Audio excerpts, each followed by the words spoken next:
He sat in his car, a silent spectator to his own downfall. The man, tall, effortlessly charming, and irritatingly handsome, leaned in, his hand cradling her face. Then it happened. Not a fleeting peck, but a deep, lingering kiss that spoke of stolen time and unspoken vows. His wife. His Claire. She pulled away, a playful smile gracing her lips as she turned toward their home, her golden hair catching the afternoon light. She was completely unaware of the devastation she left in her wake. His heart pounded violently against his ribs, an erratic drumbeat shattering the stillness inside the car. His grip on the steering wheel tightened, knuckles turning white as disbelief and fury warred inside his mind. This couldn't be real. Claire, his Claire, who laughed so easily, who touched so gently, would never do this to him. To them. They had built a life together, one filled with love, with joy. Or so he had believed. The drive home was a blur. He had no memory of parking, of unlocking the door, of hanging up his coat. He drifted through the house like a specter, limbs leaden, movements mechanical. What was once their safe haven now felt like a cage, the walls pressing in, suffocating him beneath the weight of her betrayal. He found her in the kitchen, humming softly as she prepared dinner. She glanced up when he entered, her smile widening, her tone light and cheerful. "You're home early," she remarked, blissfully unaware of the storm brewing beneath his surface. He wanted to scream, to demand answers, to shatter the illusion of normalcy with his rage. But the words lodged in his throat. He could only stand there, drowning in the heavy silence, his eyes a silent accusation. Her smile wavered, concern creeping into her expression. "Is everything okay?" she asked. "Everything's fine," he forced out, his voice hoarse, foreign even to himself. The days that followed passed in a haze of anger and despair.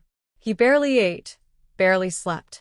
The image of that kiss played over and over in his mind, an unrelenting torment. He studied her, searching for any flicker of guilt, any sign of regret. But there was nothing. She went about her days as if nothing had changed, her laughter still warm, her smiles just as bright. Her indifference ignited something inside him. His pain hardened into cold, sharp resolve. He would not be made a fool of. She would not walk away from this unscathed. A plan began to form. He started subtly, altering his routine, making excuses for being away longer. Late nights at work, sudden conferences, anything to explain his absence. She hardly noticed. Or if she did, she gave no indication. That only strengthened his resolve. He spent hours researching, fingers flying over his keyboard, eyes scanning every detail. He started small, moving money from their joint account in increments too minor to raise suspicion. A few hundred here, 1,000 there.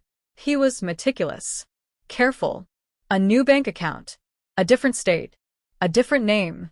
He rented a modest apartment, unremarkable, tucked away in an area far removed from their suburban life. Slowly, he transferred things, a few clothes at a time, a box of books, a lamp. When she asked, he lied effortlessly. Donations, decluttering. She barely glanced up from her phone. Her indifference was his victory. Then he quit his job. The resignation was dramatic, yelling in his boss's office, slamming the door on his way out. When he told Claire he needed a fresh start, she barely reacted. If anything, she seemed relieved. Each day, his old life faded further, replaced by an existence where no one knew his name. And then, the day came. He woke in his barren apartment, sunlight filtering through cheap blinds. A surge of exhilaration coursed through him. It was time to set the final piece of his plan into motion. He went through the day methodically, showering, shaving, dressing. He ate breakfast at a dingy diner down the street, but his mind was already miles ahead, focused on the night to come. At dusk, he found himself at a bar near his old neighborhood, one he and Claire used to frequent in their early days. He nursed a beer, eyes fixed on the entrance. He didn't have to wait long. She walked in, her arm entwined with the man from the park. They laughed, whispered, their bodies close, the familiarity between them unmistakable. A pang of jealousy stabbed at him, but he forced it down. He wasn't here to dwell on the past. This was part of the plan. The next morning he made the call. His voice quivered with perfectly measured distress. He reported Claire missing, describing her appearance, her last known whereabouts, the man she had been seen with. He painted a picture of a worried husband, blindsided by his wife's strange behavior, her recent disappearances. The police launched an investigation, but they found nothing. Claire had vanished without a trace, another statistic in a city brimming with missing persons. He watched the news, saw his own face on television, the grieving husband pleading for answers. And then he walked away. His new life awaited. A different name, a different existence. Yet no matter how far he ran, he carried her memory with him, a reminder of what he had lost and what he had done. He told Claire he was clearing out unnecessary items, donating them to charity, a lamp, a few books, old clothes. She barely looked up from her phone, nodding absent-mindedly, her disinterest obvious. A surge of satisfaction rippled through him. She wasn't paying attention. She never had. That made it all the easier. Quitting his job was a spectacle, an explosive resignation delivered in his boss's office, complete with raised voices and a door slammed hard enough to rattle the walls.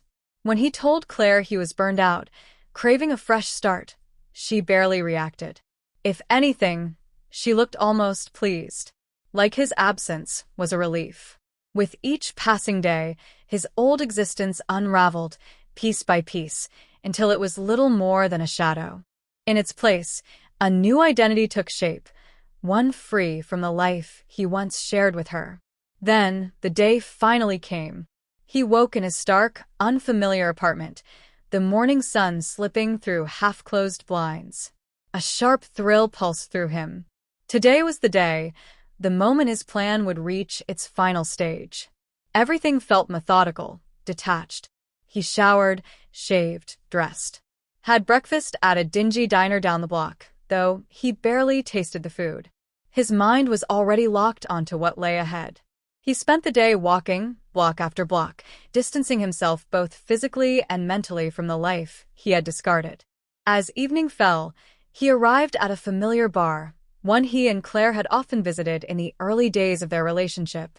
He chose a seat at the counter, ordered a beer, and waited. He didn't have to wait long. She entered, laughing, her arm woven through the man's from the park. They leaned in close, their conversation intimate, their connection undeniable. A stab of jealousy twisted in his chest, followed by a fleeting pang of something deeper. But it faded as quickly as it came, replaced by the icy satisfaction of knowing this was all part of the plan. The next morning, he made the call. His voice wavered, thick with forced emotion. "My wife is missing." He gave them her description, mentioned the man she had been with. Layered his words with just the right amount of worry, how she had been acting strangely, how she had been distant, how she had started disappearing without explanation. The devoted husband, blindsided and desperate for answers. The police took the report. They investigated. They found nothing. Claire had vanished, another unsolved case swallowed by a city teeming with missing persons. He watched the news, saw his own face staring back at him from the television screen, the grieving spouse, pleading for her return. And then he moved on. His new identity remained intact. He found work, unremarkable, forgettable, just enough to keep him afloat. He kept his distance from people, shunning attachments, avoiding anything that might tether him to another. But no matter how much distance he put between himself and the past, Claire stayed with him. A lingering shadow, a reminder of what he had lost and what he had done.